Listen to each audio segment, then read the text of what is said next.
Toilet tip.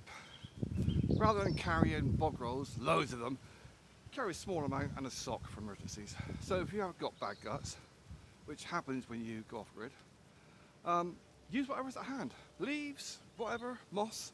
Moss is quite good, but it disintegrates if it's too dry. You're using it to remove the excrement from your body. So you put on a bit of tree sap or seaweed or something from a plant first, it stops it sticking. You're using the dead leaves, the moss, to get rid of the excrement. Then use a little bit of toilet paper, a little juice square, to wipe off the residue from the leaves. So you're only using a small amount of toilet paper. Of course, if you're off-grid, the way I do it, you don't take toilet paper. You have a flannel and a squirty bottle with a directed nozzle. It costs about 80p.